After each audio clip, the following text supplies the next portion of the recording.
ఇక్కడ మనం చూసినట్లయితే యెహోషువను దేవుడు పిలిచి చెప్తున్నటువంటి మాట. రాత్రికాల సమయంలో దేవుడు మనకి ఇచ్చినటువంటి వాగ్దానం ఎంతమంది గుర్తుంది? రాత్రికాల సమయంలో దేవుడు తన వాక్యం ద్వారా ఇచ్చినటువంటి వాగ్దానం. ఏ వాగ్దానం ద్వారా దేవుడు మనతో మాట్లాడాడండి? ఏమని చెప్పాడు దేవుడు? నేను రాబో దినములలో మీ కొరకు ఉద్దేశించినటువంటి సంగతులన్నీ సమాధానకరమైనవే. తీయండి, ఎంతమంది గుర్తుంది రెఫరెన్స్? 29వ అధ్యాయము 11వ వచనం. నేను మిమ్మును గూర్చి ఉద్దేశించిన సంగతులు నేను ఎరుగుదును, రాబో కాలమందు అవి సమాధానకరమైన ఉద్దేశములే కానీ కావు. ఆయన మన కొరకు ఉద్దేశించిన సంగతులన్నీ కూడా ఎటువంటి సంగతులట? సమాధానకరమైన సంగతులు. దేవుడు మన కొరకు he has a separate plan అన్నమాట. దేవుడు మన కొరకు ఒక ఉద్దేశము, ఒక ప్రణాళిక కలిగిన వాడు. ఆ ప్రణాళికలన్నీ కూడా ఎలా ఉన్నాయట? సమాధానకరమైన పరిస్థితులు ఉన్నాయట. దేవుని యొక్క చిత్తంలో మనం నడుచుకుంటే. కానీ మన సొంత ఉద్దేశంలో మనం నడుచుకుంటే మనం చెప్పలేం. కానీ దేవుని ఉద్దేశంలో మనం నడుచుకుంటే దేవుడు చేసే కార్యాలన్నీ కూడా సమాధానకరమైన సంగతులని దేవుని యొక్క వాక్యం చెప్తుంది. ఈ యొక్క ఉదయకాల సమయంలో మనం చూసినట్లయితే నేను ప్రిపేర్ అయినటువంటి వాక్యం ఒకటే, నేను ప్రిపేర్ అయింది ఒకటే. బట్ ఇక్కడ నాకు నడిపింపు చేత నేను చెప్తున్నటువంటి మాట ఇది. ఎందుకంటే ప్రతి వారు కూడా ఒకే ఎక్స్పీరియన్స్లో ఉంటాం. 1-2 దినాలు గతించిన తర్వాత ప్రతి వాళ్ళకి ఒక టెన్షన్ ఉంటుంది. ఈ స్క్రిప్చర్ నేను ఎంచుకోవడానికి కారణం ఏంటంటే, దేవుడు నాకు చూపించింది నాకు కారణం ఏంటంటే, మనమంతా కూడా చాలా స్ట్రగుల్స్లో ఉండి ముందుకు ఎలాగ కొనసాగాలని మనం అనుకుంటాం. ఇక్కడ ఈ యొక్క చాప్టర్ మనం పరిశీలన చేసినట్లయితే, యెహోషువ గ్రంథాన్ని మనం పరిశీలన చేస్తే, ద్వితీయోపదేశ ఖండం వరకు కూడా ఇశ్రాయేలీలకు నాయకుడిగా ఎవరున్నారంటే మోషే ఉండి నడిపించాడు. ఇంచుమించు 40 సంవత్సరాలు మోషే నాయకుడిగా ఉండి నడిపించాడు. 40 సంవత్సరాలు ఇంచుమించు 3 మిలియన్లకు పైగా ప్రజలను మోషే నడిపిస్తూ కనాను దేశపు సరిహద్దులకు తీసుకొచ్చాడు. కనాను దేశపు సరిహద్దులకు తీసుకొచ్చిన తర్వాత దేవుడు మోషేకి ఏం చెప్తాడంటే, మోషే నువ్వు ఎక్కడితో ఆగిపో, నువ్వు కనాను దేశానికి రావు, చేరవు, నేను నిన్ను చేర్చును. ఎందుకంటే నువ్వు ఇశ్రాయేలు ఎదుట నా ఘనమైన నామాన్ని సన్మానించలేదు కాబట్టి నువ్వు నీ పితలతో చేర్చబడతావు. కనాను దేశానికి ఇశ్రాయేలీలను యెహోషువ నడిపిస్తాడని చెప్పేసి మోషేకు ముందుగానే చెప్తాడు. మోషేకు ముందుగా చెప్పినట్టే దేవుడు ఏం చేస్తాడంటే, మోషేను ఒక చోటకు రమ్మని మోషేను మరి తీసుకుని వెళ్ళిపోతాడు. ఆ తర్వాత ఇప్పుడు ఈ యొక్క నడిపించే బాధ్యత, నడిపించే నాయకత్వంతో కూడా ఎవరి దగ్గరకు వచ్చిందంటే యెహోషువ దగ్గరకు వచ్చింది. ఇప్పుడు యెహోషువ దగ్గరికి వచ్చిన తర్వాత యెహోషువ సందిగ్ధంలో పడ్డాడు. ప్రతి ఊరికి ఒక టెన్షన్ ఉంటుంది. ఒక రెస్పాన్సిబిలిటీ పోయి ఒక రెస్పాన్సిబిలిటీ మన దగ్గరకు వచ్చింది అనుకోండి, అది చాలా టెన్షన్గా ఉంటుంది. ఎందుకంటే యెహోషువకు ఉన్నటువంటి టెన్షన్ ఏంటంటే, యెహోషువ 30 లక్షల మందిని దగ్గర ఎక్కడికి నడిపించాలి? ఇప్పుడు కనాను దేశానికి నడిపించాలి. యెహోషువకు బాగా తెలుసు ఇశ్రాయేలీయులు ఎటువంటి వారు. ఎందుకంటే మోషేతో బాగా పరిచర్య కలిగిన వాడు, మోషేతో శిష్యుడిగా మోషే దగ్గర శిష్యరకం చేసిన వాడు యెహోషువ. ఇశ్రాయేలీయులు ఏ టైప్లో ఎలా ఉంటారో, ఏ టైంలో ఎలా రియాక్ట్ అవుతారో అన్నీ కూడా ఈ యొక్క ఇశ్రాయేల్ కొరకు యెహోషువకు బాగా తెలుసు.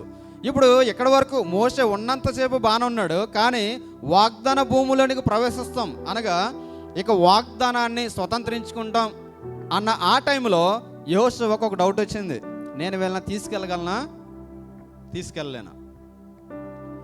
నేను వీళ్ళని నడిపించగలనా, నడిపించలేనా? చాలాసార్లు మనం చూస్తుంటాం, ఇదిగో ఆమెతో ఉంటే నేను ప్రార్థనకు వెళ్ళేవాడిని, ఆమె లేకపోవడం వల్ల ఎలాగెళ్ళాలో నాకు తెలియట్లేదు. అంటే మనకి ఎవరన్నా తోడు ఉంటే మనం తీసుకెళ్ళడానికి ఇష్టపడుతుంటాం, తోడు లేకపోతే మనం తీసుకుని వెళ్ళలేం. ఇక్కడ యెహోషువకు మోషే తోడుగా ఉన్నంత వరకు యెహోషువ చాలా ధైర్యంగా ఉన్నాడు. ఎందుకంటే మోషే గట్స్ కలిగిన నాయకుడు, ఆషమాషి నాయకుడు కాదు. మోషే అక్కడ నిలబడితే 30 లక్షల మందిలో ఒక్కడు కూడా నోరు తెరిచేవాడు కాదు. ఎవడు నోరు తెరిచినా దేవుని యొక్క ప్రసన్నత వచ్చి అక్కడ దిగినన్నే అందరికి భయము పట్టుకునేది. అంత ప్రభావం కలిగిన నాయకుడు మోషే. అంత ప్రభావం కలిగిన నాయకుడు లోబడినటువంటి ఈ ప్రజలు నాకు లోబడతారో లోబడరా? ఒకవేళ నేను తీసుకెళ్ళాలంటే ఎలా తీసుకెళ్ళాలి? నేను మీకు జ్ఞాపం చేస్తాను, మోషే గొప్ప నాయకుడైతే యెహోషువ గొప్ప యుద్ధ వీరుడు. దేవునికి స్తోత్రం కలుగును గాక. దేవుడు ఒక్కొక్కరికి ఒక్కొక్క టాలెంట్ ఇస్తూ ఉంటాడు. మోషే నడిపించే నాయకుడైతే యెహోషువ యుద్ధ వీరుడు. యుద్ధ వీరుడైనప్పటికీ కూడా ఫ్యూచర్ కోసం ఒక బెంగ కలిగి ఉన్నాడు, ఫ్యూచర్ కోసం ఒక ఆలోచన కలిగి ఉన్నాడు. ఈ ఆలోచన ఎవరు గుర్తు తిరిగారంటే దేవునికి సర్వము తెలుసు. వెంటనే ప్రత్యక్షమే అంటున్నాడు, యెహోషువ ఇదిగో మోషే మృతి నొందాడు కాబట్టి నీవు లేచి నీవు నీ జనులందరూ యోర్దాను నది దాటి నేను ఇశ్రాయేలుకి ఇచ్చుతున్న దేశమునకు, అంటే వెల్లుడి అన్నాడంటే వీళ్ళు ఏం చేస్తున్నారు, అక్కడ వెయిట్ చేస్తున్నారు అనమాట. అంటే యెహోషువ ఇంకా ప్లాన్ చేసుకుంటున్నాడు ఎలా తీసుకెళ్ళాలని. గాడ్ అంటున్నాడు, మోషే చనిపోయాడు యెహోషువ, ఇదిగో ఈ కనాను దేశానికి ప్రజలందరూ కూడా ఎవరు తీసుకెళ్ళాలంటే నువ్వు తీసుకెళ్ళాలి. మీరంతా కూడా ఏం చేయాలంటే లేచి ఆ కనాను దేశానికి వాగ్దానం ఇచ్చిన ఆ వాగ్దాన భూమికి మీరంతా కూడా వెళ్ళండి అని చెప్తూ అంటున్నాడు. అక్కడ మనం చూసినట్లయితే, నేను మోసేతో చెప్పినట్లు మీరు అడుగుపెట్టు ప్రతి స్థలము మీకు ఇచ్చుచున్నాను. అరణ్యమును ఈ లెబానోను మొదలుకొని మహానదిని యూఫ్రటీసు నది వరకును, హిత్తీల దేశమంతయు పడమట మహాసముద్రం వరకు మీకు సరిహద్దు. నీవు బ్రతుకు దినములన్నిటను ఏ మనుషుడును నీ ఎదుట నిలువలేకుండును. నేను మోసేకు తోడైనట్లు నీకును తోడిండను. ఎప్పుడైతే యెహోషువ భయపడుతున్నాడో ఇక్కడి నుంచి ఎలా వెళ్ళాలి అని ఎప్పుడైతే ఒక ఆందోళన కలిగి ఉన్నాడు, వెంటనే దేవుడు ప్రత్యక్షమే అంటున్నాడు, నువ్వేమాత్రం భయపడకు, మోషేకు తోడుగా ఉన్నట్టు నీకు కూడా తోడుగా ఉంటాను. అక్కడ ఏమంటున్నాడు, నీ బ్రతుకు దినములన్నింటను ఏ మనుషుడు నీ ఎదుట నిలువలేకయుండును. అందుకని నేను వాగ్దానం ఇచ్చిన వాడు ఎవరంటే is not an ordinary man, is an extraordinary God. అతడు సామాన్య వ్యక్తి కాదు, వాగ్దానం ఇచ్చిన వాడు. అందుకే మొట్టమొదటి వచనాలను మనం చూస్తే యెహోవా ఈలాగు చెప్పిన వాడు ఎవరంటే మనుషుడు కాదు, చెప్పిన వారు ఆకాశాన్ని భూమిని సృష్టించినట్టు సృష్టికర్త అంటున్నాడు. యెహోషువతో అంటున్నాడు, యెహోషువ నువ్వు ఏమాత్రం కూడా భయపడకు, నేను నీకు మోషేకు తోడైనట్లు నేను నీకు కూడా తోడై ఉంటాను. నీ బ్రతుకు దినములన్నిటి కూడా ఎవడో కూడా నీ ఎదుట నిలవ నేడని భయాన్ని నీకు నీ పట్ల అందరికీ కూడా కలగజేస్తాను. ఇక ఉదయకాల సమయంలో చాలామంది మన జీవితంలో చాలామంది ఇక్కడ కూర్చున్న వారిలో నేను కానీ మనం కానీ అందరూ అనుకోవచ్చు 2024 అయిపోయింది, 2025 ఎలా లీడ్ చేయాలని నువ్వు అనుకుంటున్నావేమో. దేవుడు మరలా చెప్తున్నాడు అన్నమాట, ఏమాత్రం కూడా భయపడొద్దు. దేవునికి స్తోత్రం కలుగును. మోషేకు తోడైన దేవుడను నేను నీకు కూడా తోడై ఉంటాను. నువ్వు వెళ్ళే ప్రతి స్థలములోనే ఉంటాను అంటున్నాడు. నువ్వు వెళ్ళే ప్రతి స్థలములో నేనంటా, నువ్వు అడుగుపెట్టే ప్రతి స్థలము నేను నీకు ఇస్తాను. దేవుడు అడుగుపెట్టే ప్రతి స్థలం నాకు ఇస్తాడు కదా. బుర్జి కలిపేమంటే దేవుడు ఎవడో. దేవుడి దగ్గర కొన్ని కండిషన్స్ ఉంటాయి. రాత్రి అది చెప్పాను నేను, దేవుడి దగ్గర ప్రతిదీ కూడా కష్టపడి సంపాదించుకోవాలి. దేవుడు చెప్పాడు కదా, అడుగుపెట్టిన ప్రతి స్థలం నాకు ఇచ్చేస్తాడు. మేడం వాళ్ళ ఇంట్లో అడుగుపెట్టానంటే ఆ స్థలం అంతా నాదైపోద్దేమో, లేదంటే ఆఫీసులో పెట్టిన స్థలం అంతా కూడా నాదైపోద్దాం. ఇది కదా వాక్యం చెప్పేది. దేవుని కొరకు రోషంతో నిలబడి దేవుని పక్షంగా కార్యం చేయాలనుకున్నప్పుడు మనం ఎక్కడికి వెళ్ళినా దేవుడు ఏం చేస్తాడట, అన్ని జయమిస్తాడట. ఇంకా అక్కడ చెప్తున్న మాట చూడండి, నిన్ను విడువను, నిన్ను ఎడబాయను, నిబ్బరము కలిగి ధైర్యంగా నుండు. ఏమంటున్నాడు దేవుడు, నిన్ను విడువను, నిన్ను ఎడబాయను, నిబ్బరము కలిగి. దేవుడు యొక్క ఉదయకాల సమయంలో మనతో చెప్తున్నాడు అనమాట, నిన్ను విడువను, నిన్ను ఎడబాయను. ఎలా ఉండాలట, నిబ్బరము కలిగి ధైర్యంగా ఉండు. అప్పుల సమస్యలు ఉన్నాయా, దేవుడు అన్నీ కూడా తీసివేయునుగాక. ప్రతి విధమైన ఈ యొక్క జాబ్ సమస్యలు ఉన్నాయా, దేవుడు అంటున్నాడు నిన్ను విడువను, నిన్ను ఎడబాయను, నిబ్బరము కలిగి. ఎలా ఉండాలట, చాలామంది నిబ్బరం ఉండదు. నిబ్బరం అంటే ఏంటి, నిబ్బరం అంటే ఏంటి, నిబ్బరం అంటే ఏంటి చెప్పండి, సరిగ్గా అర్థమయ్యలే. నిబ్బరం అంటే ఏంటంటే ఒక కాన్స్టెంట్ మైండ్ అనమాట. అన్కాన్స్టెంట్ మైండ్ అంటారు. అన్న నేను చేద్దాం అనుకున్నానని చెప్తారు, బయటికి వెళ్ళిన తర్వాత వెంటనే ఏదైతే మనతో చెప్తారో చేయరు, ఏదైతే చేయకూడదో. దేవుడు యెహోషువతో చెప్తున్న మాట ఏంటంటే, నేను నీ పట్ల కార్యం చేయాలంటే నువ్వు ఎలా ఉండాలట, నిబ్బరము కలిగి ధైర్యంగా ఉండమన్నాడు. అందుకే పేతురు ఏమంటాడు, మీరు నిబ్బరమైన బుద్ధి గలవారే మెలకువగా ఉండి ప్రార్థన చేయండి. నిబ్బరమైన బుద్ధి కలిగి ఉండమంటే స్థిరమైన హృదయం కలిగి దేవుని పట్ల విశ్వాసంతో ప్రార్థించే అనుభవాన్ని మనము కలిగి ఉండాలి. అందుకే అన్నాడు, నిన్ను విడువను, నిన్ను ఎడబాయను, వారికి ఇచ్చేదనని నేను వారి పితరులతో ప్రమాణం చేస్తున్న ఈ దేశం నిశ్చయముగా నీవు ఈ ప్రజల స్వాధీనము చేసేదవు. ఏమంటున్నాడు, నిన్ను ఎలా చేస్తాను తెలుసా యెహోషువ, నేను వీళ్ళని ఎలా నడిపించాలి, ఇదిగో నా ముందున్నది నేను ఎలా అధిగమించాలని నువ్వు అనుకుంటున్నావేమో, నీ పట్ల నేను సూచక్రియలు, మహత్కార్యాలు, ఘనమైన కార్యాలు నేను చేయబోతున్నాను. ఒక్కొక్కసారి మానవ రీతిగా మనం కూడా అనుకుంటాం, ఈ ప్రాబ్లం నుంచి నేను ఎలా బయటపడాలి, దీన్ని అంతా నేను ఎలా లీడ్ చేయాలి, నాకున్న సమస్యల నుంచి నేను ఎలాగా అధిగమించాలి, వాటి నుంచి ఎలా బయటపడాలనుకోవచ్చు. యెహోషువ ఒకడు అదే ఆలోచనలో పడ్డాడు. ఎంతమంది ప్రజలు మోసే కాబట్టి వీళ్ళకి మాంసం కావాలంటే పైనుంచి తెప్పించాడు. ఒకవేళ నన్ను అడిగితే నేను ఇవ్వకపోతే ఈ ప్రజలందరూ కూడా నన్ను రాళ్ళతో కూడా చంపేస్తారు కదా. బోల్డ్ సందేహాలు ఉండొచ్చు. ఇదిగో నేను ఈ ఫ్యామిలీని అంతా కూడా లీడ్ చేయాలంటే నా వల్ల అవుతాను అనుకోవచ్చు. కానీ దేవుడు ఏమంటాడు తెలుసా, నీ వల్ల అరగకపోవచ్చు కానీ నేను నీ పక్షంగా అద్భుతాన్ని చేస్తాను, నేను నీ పక్షంగా ఆశ్చర్యకార్యాన్ని జరిగిస్తాను. నేను నడిపించేది నీవు కాదు, నేను నడిపించేది నేను. అక్కడ మనం చూసినట్లయితే అక్కడ 7వ వచనం చూస్తే, అయితే నీవు నిబ్బరమ కలిగి జాగ్రత్త పడి బహుధైర్యముగా ఉండి నా సేవకుడైన మోసే నీకు ఆజ్ఞాపించిన ధర్మశాస్త్రం అంతటి చెప్పున చేయవలను. నీవు నడుచు ప్రతి మార్గమున చక్కగా ప్రవర్తించినట్లు నీవు దాని నుండి కుడికి కానీ ఎడమకు కానీ. దీన్ని మనం పట్టించుకోం. నేను రాత్రి అదే చెప్పాను, వాగ్దానం వచ్చింది వాగ్దానం వచ్చింది వాగ్దానం వచ్చిందని వాగ్దానం ఉన్న మొక్కనే చూస్తాం కానీ దానికి పైన ఉన్నది దాని కింద ఉన్నది మనం చూడం. దేవుడు ఎప్పుడు దీవిస్తాను అన్నాడు, దేవుడు ఎప్పుడు తోడుగా ఉన్నాడు, దేవుడు ఎప్పుడు తోడుగా ఉంటాను అన్నాడు, దేవుడు ఎప్పుడు ఆశీర్వదిస్తాను అన్నాడు. మన ఇష్టానుసారం మన లైఫ్ మనం జీవించినప్పుడు, మన ఇష్టానుసారం మన ప్రవర్తన మనం ప్రవర్తించినప్పుడు దేవుడు బ్లెస్ చేస్తానన్నాడు. ఆ క్రింద చెప్పాడు, చాలా స్పష్టంగా చెప్పాడు. ఏమన్నాడు, మోసే నీకు ఇచ్చిన ధర్మశాస్త్రము నుండి నీవు నడుచు ప్రతి మార్గము చక్కగా ప్రవర్తించినట్లు నీవు దాని నుండి కుడికి కానీ ఎడమకు కానీ. దేని యందు నిలబడితే దేవుడు మనల్ని ఆశీర్వదిస్తాడట, దేని యందు నిలబడితే దేవుడు మనకు తోడుగా ఉంటాడట, దేని యందు నిల్చుంటే మనం వెళ్ళే ప్రతి స్థలాన్ని దేవుడు మనకి ఇస్తాడట. దేవుని యొక్క వాక్యం నుండి కుడికి కానీ ఎడమకు కానీ తొట్రులకుండా సరళమైన మార్గంలో ఆయన వాక్యాన్ని చేతపట్టుకుని వెళ్ళాలట. ఆయన వాక్యములోనే మనము నిలబడాలట. ఆయన వాక్య ప్రకారం మన జీవితమే మనము జీవించాలట. చాలాసార్లు మనకి ఎక్స్పీరియన్స్ ఎలా ఉంటుందంటే, దేవుని యొక్క మందులో ఉన్నప్పుడు దేవుని యొక్క వాక్య ప్రకారం ఉంటాం కానీ బయటికి వెళ్ళేసరికి మనకు వాక్యము గుర్తురాదు. కొన్నిసార్లు మన పరిస్థితిని మనము మర్చిపోతుంటాం, సిచ్యువేషన్స్ బట్టి. చిన్నదే కదా అని మనం అనుకుంటాం. గాడ్ చెప్తున్న మాట ఏంటంటే, వాక్యము నుండి కుడికి కానీ ఎడమకు కానీ తొలగిపోకుండా నిలబడి దేవుని యొక్క వాక్యంలో నడుస్తూ దేవుని యొక్క కట్టలను అనుసరించి మనం జీవిస్తానట. దేవుడు మన యొక్క ప్రతి సంవత్సరాన్ని, మన ప్రతి స్థితిని కూడా ఎలా మారుస్తాడట, ఆశీర్వాదకరంగా దీవెనకరంగా మారుస్తాడట.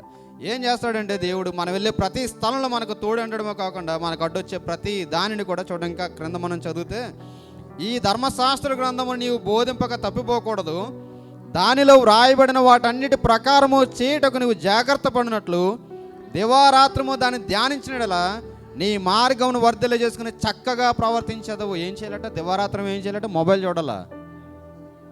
ఏముందండి వాక్యం అక్కడ, రాత్రి భాగంలో రెస్ట్ లేకుండా మొబైల్ చూడమని ఉందా? వాక్యాన్ని ధ్యానించాలట. లైఫ్ ఎప్పుడు బ్లెస్ అవుతుందట, ఎప్పుడు మనం ఆశీర్వదించబడతామట, వాక్యాన్ని ఎలా చదవాలట, దివారాత్రము ధ్యానించాలట. ఏమంటున్నాడు అక్కడ చూడండి. అక్కడ మరలా, ఈ ధర్మశాస్త్ర గ్రంథము నీవు బోధింపక తప్పిపోకూడదు. నువ్వు బోధించు, బోధించేవాడు కూడా ఏం చేయాలట, దివారాత్రులు ధ్యానించాలట. దివారాత్రులు ధ్యానించి వాటన్నిటి ప్రకారము చేయుటకు జాగ్రత్త పడినట్లు దివారాత్రము ధ్యానించినలా నీ మార్గమును వర్ధిల్ల చేసుకుని చక్కగా మన మార్గాలు వర్ధిల్లాలంటే ఎప్పుడు వర్ధిల్లుతాయట, దేవుని యొక్క వాక్యాన్ని మనము ధ్యానం చేసినప్పుడు. అందరికీ వచ్చి ఆ కీర్తన, మొట్టమొదటి కీర్తన, దుష్టులు ఆలోచించేపున్నాడు ఒక పాపుల మార్గాన్ని నిలువక, అపహాసాలు కూర్చొని చెడు కూర్చొని యెహోవా ధర్మశాస్త్రం నందు ఆనందించుచు దివారాత్రములు దాన్ని ధ్యానించేవాడు ధన్యుడట. ఎలా ఉంటాడట, ఆకు వాడక తన కాలమందు ఫలమిచ్చే చెట్టు వలె ఉంటాడట. ఎవడో డబ్బు కలిగిన వాడు కాదు. మనమంతా కూడా అనుకుంటాం డబ్బు ఉన్నవాడు పచ్చగా ఉంటాడు అనుకుంటాం. భక్తిహీనుడట విస్తరించిన చెట్టు వలె పచ్చగా ఉంటాడట. ఒక దారిని పోయాడుగా మరలది లేకపోయినా అంటది. భక్తిహీనుడు ఎంత విస్తరించిన చెట్టు వలె ఉన్నా ఒక పెనుగాలి, ఒక సునామీ లాంటి గాలి వేస్తే ఆ చెట్టు వేలతో సహా పెగిలించబడి పడిపోతాడు. కానీ నీతిమంతుడు ఎలా ఉంటాడు తెలుసా, 10 సార్లు పడిపోయినా లేపుతాడు దేవుడు. దేవునికి స్తోత్రం కలుగునుగా. నీతిమంతులు ఎప్పుడు కూడా పచ్చగా ఉంటారు. నీతిమంతుడు అంటే దేవుని వాక్యాన్ని కలిగిన వాడు, నీతిమంతుడు అంటే దేవుని కలిగిన వాడు, నీతిమంతుడు అంటే దేవుని అందు విశ్వాసము. ఇక్కడ అందుకే వాక్యం చెప్తుంది, ఇదిగో నీవు బోధించినప్పుడు, నీవు బోధించడమే కాదు యెహోషువ, నువ్వు ధర్మశాస్త్రం ప్రజలకు బోధించాలి. ధర్మశాస్త్రం బోధిస్తున్న నీవు దివారాత్రము కూడా నువ్వేం చేయాలంటే దానిని ధ్యానించాలి. ధ్యానించడమే కాకుండా అక్కడ మనం చూస్తాం, నువ్వు ఎప్పుడైతే ధ్యానిస్తావో నీ మార్గములన్నీ కూడా చక్కగా వర్ధలు చేసుకుని చక్కగా నీవు ప్రవర్తించదు. చూడండి అక్కడ మరలా చెప్తున్నాడు, నేను నీకు ఆజ్ఞ ఇచ్చున్నాను కదా, నిబ్బరం కలిగి ధైర్యం గుండు, దిగులు పడకు, జడియకు, నీవు నడుచు మార్గం అంతట్లో నీ దేవుడని యెహోవా నీకు తోడైండును. దేవుడు ఈ ఉదయకాల సమయంలో నీకు నాకు ఇస్తున్న వాగ్దానం మీదే. నువ్వు వర్ధిల్లాలంటే నువ్వు చేయాల్సింది 2025 సంవత్సరంలో దేవుని ఒక వాక్యాన్ని ధ్యానం చేయి. నువ్వు దీవించబడాలంటే, నువ్వు అడుగుపెట్టిన ప్రతి స్థలం నీదవ్వాలంటే నువ్వు చేయాల్సింది ఏంటి తెలుసా? దేవుని యొక్క వాక్య ప్రకారము, దేవుని యొక్క ఉద్దేశ ప్రకారం నువ్వు ప్రవర్తించే అనుభవాన్ని నువ్వు కలిగి ఉండాలి. నీ లైఫ్ అనేక మందికి ఆశీర్వాదకరంగా, నీ లైఫ్ అనేక మందికి దీవెనకరంగా ఉండాలంటే నువ్వు చేయాల్సింది ఏంటంటే దేవుని యొక్క వాక్యమును నిలబడు, దేవుని యొక్క వాక్యాన్ని ధ్యానించు, దేవుని యొక్క వాక్య ప్రకారం నువ్వు ప్రవర్తించు. దేవుడు అప్పుడు బ్లెస్ అయిపోతే అప్పుడు అడుగు. లేదంటే నేను సంఘంలోనే లేదంటే బయటలాగా ఉంటానంటే ఇంక నిన్ను ఎవడో చెప్పలేడు, నిన్ను ఎవడో మార్చలేడు. మన లైఫ్లో ఒక చేంజ్ అన్నది మనకి అవసరం. మన లైఫ్లో ఒక చేంజ్ అన్నది గాడ్ ఎప్పుడు కూడా చూస్తుంటాడు. అందుకే యెహోషువతో అన్నాడు, యెహోషువ ఎప్పటివరకు నీ లైఫ్ ఒకటే, కానీ ఈ రోజు నుంచి నీ లైఫ్ వేరు. ఎందుకంటే నీ లైఫ్లో నువ్వు అద్భుతాలు చూడబోతున్నావు, నువ్వు ఆశ్చర్య కార్యాలు చూడబోతున్నావు, నువ్వు ఘనమైన కార్యాలు చూడబోతున్నావు. నీవు ఆశీర్వదించబడాలంటే ఇలా ఉంటే నువ్వు ఆశీర్వదించబడతావు అన్నాడు. యెహోషువ పాటించాడు. ఆ వేరే నెక్స్ట్ చాప్టర్లో మనం చూస్తే యెహోషువ ప్రార్థన చేస్తే యొర్దాను అనేది ఆగిపోయింది. యెహోషువ ప్రార్థన చేస్తే యెరికో గోడలు కూలిపోయాయి. యెహోషువ ప్రార్థన చేస్తే సూర్యుడు చంద్రుడు కూడా ఆగిపోయారు. ఎందుకు ఆగిపోయారు? ఇప్పుడు సౌజన్య చెప్పింది కదా యాకోబు రాసిన పత్రిక 5వ అధ్యాయంలో, ఏలియా మన వంటి స్వభావం కలిగిన మనుషుడే. యెహోషువకు దేవుడు ఏమీ స్పెషల్ క్యారెక్టర్స్ ఏమి ఇవ్వాల. అందుకే ముందుగానే హెచ్చరించాడు, యెహోషువ నువ్వు ఎలా ఉంటే నీ జీవితాన్ని నేను ఆశీర్వదిస్తాను, నువ్వు ఎలా జీవిస్తే నీ మార్గాలన్నీ కూడా నువ్వు వర్ధిల్లప చేసుకుంటావు. కాబట్టి ఇక ఉదయకాల సమయంలో మనం చూస్తే దేవుని యొక్క వాక్యాన్ని మనం పరిశీలన చేసినప్పుడు దేవుడు మనల్ని దీవించాలి, దేవుడు మనల్ని ఆశీర్వదించాలంటే మనం చేయాల్సింది ఏంటంటే మనం ఆయన కట్టడలు, ఆయనకు ఉద్దేశంలో కూడా అనుసరించి మనం నడిచే అనుభవాన్ని కలిగి ఉన్నప్పుడు దేవుడు మన అందరిని కూడా నూతనమైన అనుభవానికి నడిపిస్తాడు. నీ జీవితంలో అద్భుతం జరగాలంటే, నీ జీవితంలో ఆశ్చర్యకరం జరగాలంటే, 2025 సంవత్సరం నీకు బ్లెస్సింగ్గా మార్చుకోవాలంటే దేవుడు నీతో చెప్తున్నమాట ఏంటి తెలుసా? ఆయన యొక్క మార్గములను అనుసరించి ఆయన మాట వినే లక్షణాన్ని మనము కలిగి ఉండాలి. చూడండి, శత్రు సైన్యము అక్కడ జయిస్తున్నారు, యుద్ధం జరుగుతుంది. శత్రు సైన్య సమూహం ముందు ఇశ్రాయేలీయులు ఓడిపోకూడదని చెప్పేసి యెహోషువ రోషంతో ప్రార్థన చేస్తున్నాడు. ఏమని? సూర్యుడా నువ్వు అయ్యలోనలో నిలువు, చంద్రుడా నీవు గిబియోనులో నిలువు అని ప్రార్థన చేయగానే సూర్యుడు ఆగిపోయాడట, చంద్రుడు. నువ్వు దేవుని యొక్క మందిరంలో నిలబడి దేవుని యొక్క వాక్యాన్ని అనుసరించి జీవిస్తున్నప్పుడు నువ్వు మోకరించి ప్రార్థన చేయ, దేవా ఇదిగో నా మీద ఈ శ్రమ వచ్చింది, ఈ శోధన వచ్చింది, ఈ శ్రమ నిలిచిపోవును గాక అంటే దేవుడు వెంటనే శ్రమను, నా జీవితం మీదకి వచ్చిన శోధన నిలుపు చేయదు కాకంటే ఆ శోధన దేవుడు నిలుపు చేస్తాడు. నేను అదే చెప్తున్నాను, ప్రాబ్లం ఎవరిలో ఉందంటే మనలో ఉంది, గాడ్లో ప్రాబ్లం లేదు. పోవలేదు అంటాడు, దేవుడు నిన్న నేడు నిరంతరము ఏకరీతిగా ఉన్నాడు, ఆయనకు మార్పు లేదు. మోషే అదే అంటాడు, ఆయన పరిచయం చేసుకుంటూ మోషేకి పరిచయం చేసుకుంటూ అంటాడు, మోషే నేను ఉన్నవాడను అనువాడను. అదే అబ్రహాముతో అంటాడు, అబ్రహాం నీ దేవుడిని యెహోవాకు అసాధ్యమైనది ఏదైనా కలదా, నాకు అసాధ్యమైనది ఏదైనా ఉందా అంటాడు. అంటే ఇక దానికి క్వశ్చన్ మార్క్, ఇంకా ఆన్సరు లేదు. దేవుని మార్గాలను అనుసరించి, దేవుని యొక్క వాక్యాన్ని అనుసరించి, దేవుని యొక్క ఇష్టానుసారమైన మార్గంలో మనల్ని కొనసాగినప్పుడు దేవుని యొక్క వాక్యం చెప్తుంది, నువ్వు ఎక్కడికి వెళ్ళిన స్థలాన్ని నేను నీకు ఇస్తాను. నువ్వెక్కడున్నా నువ్వు దీవించబడతావు, నువ్వెక్కడున్నా నీవు ఆశీర్వదించబడతావు. చూడండి, ఒకసారి మనం చూసినట్లయితే 12వ అధ్యాయం మనం చూస్తే 12వ అధ్యాయము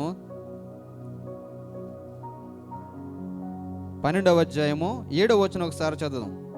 యోర్దానుకు అవతల అనగా పడమట దిక్కున లెబానోన్ లోయలోని బయల్గాదు మొదలుకొని సేయీరు వరకు హాలాకు కొండ వరకు యెహోషువ ఇశ్రాయేలీయులను జయించిన దేశపు రాజులు వీరే. నేను ఎలా వెళ్ళాలి అని ఒక క్వశ్చన్ మార్క్తో ఉండిపోయినవాడిని దేవుడు పిలిచి, దేవుడు బలపరిస్తే, దేవుని పక్షంగా నిలబడి, దేవుని పక్షంగా శక్తి పొందుకొని ఆ క్రింద లిస్టు చదవని ఎంతమంది రాజులు ఓడించాడు చూడండి. 9వ వచనం నుంచి మనం చూస్తే బేతేలు నొద్దనున్న హాయి రాజు, యెరూషలేము రాజు, హెబ్రోన్ రాజు, యర్మూత్ రాజు, లాకీస్ రాజు, ఎగ్లోన్ రాజు, గెజర్ రాజు, దెబీరు రాజు, గెదెరు రాజు, హోర్మా రాజు, అరాదు రాజు, లెబ్నా రాజు, అదుల్లాము రాజు, ఈ రాజులందరినీ కౌంట్ చేసుకోండి. ఎంతమందిని జయించగలడు, ఎంతమందిని జయించడానికి శక్తి సామర్థ్యాలు ఎవరిచ్చారంటే యెహోషువకి ఎవరిచ్చారు? దేవుడిచ్చాడు. ఏమని చెప్పాడు? యెహోషువ నువ్వు ఎక్కడికి వెళ్ళినా నేను విడువను, నేను ఎడబాయను. ఈ రాత్రి ఈ యొక్క ఉదయకాల సమయంలో మనకు చిన్న సమస్య, ఈ యొక్క రాజుల లాంటి ఒక సమస్య మన దగ్గరకు వచ్చినప్పుడు మనం ఎలా ఉంటామంటే, బాబోయ్ సంథింగ్ ఏదో కొంపలేయో మునిగిపోతుంది అన్నట్టు ఫీల్ అయిపోతాం. ఎంతమంది రాజులు, ఇంతమంది సమస్యలు యెహోషువ ముందుకు వచ్చినా ఎలా ఉన్నాడో తెలుసా? యుద్ధ వీరుల్లో ఉన్నాడు. దేవునికి స్తోత్రం కలుగును గాక. జయంతో పోరాడాడు. యెహోషువ బ్రతుకు దినములన్నిటను దేవుడు చెప్పిన మాట, నీ ఎదుట నీవు బ్రతుకు దినములన్నిట ఎవడు కూడా నీ ఎదుట, మనం బ్రతుకు దినాలన్నీ కూడా మన ఎదుట ఎవడు కూడా నిలబడి మాట్లాడకుండా మనం జయించలేని శక్తి కలిగిన వారుగా మనం ఉండాలంటే మన పక్షంగా ఎవరు ఉండాలి తెలుసా? దేవుడు ఉండాలి. మన పక్షంగా దేవుని యొక్క వాగ్దానం ఉండాలి. దేవుని యొక్క వాగ్దానాన్ని పొందుకున్నటువంటి మనము దేవుని వాక్యము నిలిచి దేవుని యొక్క వాక్యంలో మనం కొనసాగే అనుభవాన్ని కలిగినప్పుడు ఎలా ఉంటామంటే ఏది కూడా మనల్ని ఏమీ కూడా, అందుకే పౌలు భక్తుడు ఇటువంటి వెర్షన్ ఎపిసోడ్ రాసిన పత్రికలు అంటాడు కదా, దేవుడు వచ్చి సర్వాంగ కవచాన్ని ధరించుకోండి. జయశ్రీ చెప్పింది వాక్యం, కంఠస్థ వాక్యం. ఏలనగా మీరు అపవాదాన్ని ఎదిరించడానికి దేవుడిచ్చి సర్వాంగ కవచాన్ని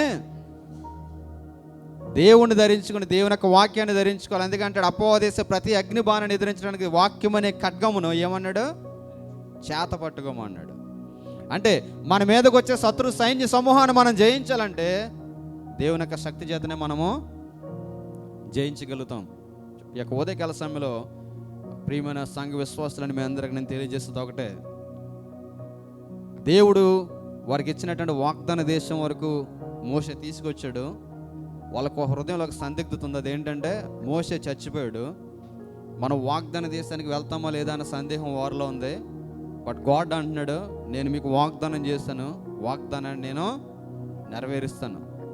వెళ్తామా లేదా అన్న సందేహంగా ఉన్నటువంటి వారి జీవితంలో దేవుడు ఆ సందేహాన్ని తీసి ఏమన్నాడంటే, నిశ్చయముగా మీరు వాగ్దాన భూమిని అనుభవిస్తారు, నేను మీ కొరకు సిద్ధపరిచిన భూమి మీదే అన్నాడు. చెప్పింది చెప్పినట్లుగా చేసి తీరాడు. దేవునికి స్తోత్రం కలుగును గాక. 2024 గతించిపోయింది. మనందరం కూడా అనుకోవచ్చు, నా లైఫ్ నిరాశ నిస్పృహలతో ఉంది కదా, నేను ఆశీర్వదించబడతానా, దీవించబడతానా, నా లైఫ్ చేంజ్ అవుతుందా లేదా అని ఒక ఆలోచన కలిగి ఉండొచ్చు. దేవుడి యొక్క ఉదయకాల సమయంలో చెప్తున్న మాట, నేను నీ కొరకు ఉద్దేశించిన సంగతులన్నీ కూడా మంచివి, నేను నిన్ను దీవించబోతున్నాను, నేను నిన్ను ఆశీర్వదించబోతున్నాను. ఎంతమంది రాజుల వంటి సమస్యలు మన ముందు వచ్చినా మన పక్షంగా యుద్ధం చేసేవాడు దేవుడు, మన పక్షంగా వ్యాజ్యం ఆడేవాడు దేవుడు. ఆయన కార్యం చేయ మొదలుపెట్టాడు. ఆయన మనందరి జీవితాల కార్యం జరిగించును గాక. నేను మీ అందరికీ చెప్పేది ఒకటే, నిబ్బరముగా ఉండి ధైర్యముగా ఉండి దేవుని మీద ఆధారపడి దేవుని యొక్క వాగ్దానాలు, ఆయన యొక్క ఆశీర్వాదాలు మనం స్వతంత్రించుకుందాం. యెహోషువ వలె అటువంటి కృపలో దేవుడు మనల్ని కొనసాగింప చేయను గాక. ఈ యొక్క నూతన కాల సంవత్సరంలో మరొక్కమారు మీరు, మీ కుటుంబాలు, ఈ యొక్క మరి పిల్లలంతా కూడా వర్ధిల్లి ఆశీర్వదించబడి దేవుని యొక్క దీవెనలు, దేవుని యొక్క సమృద్ధిని కలిగి ఉండాలని ప్రేమపూర్వకంగా ఆశిస్తూ దీవిస్తూ ఈ నా మాటలు నేను ముగిస్తున్నాను.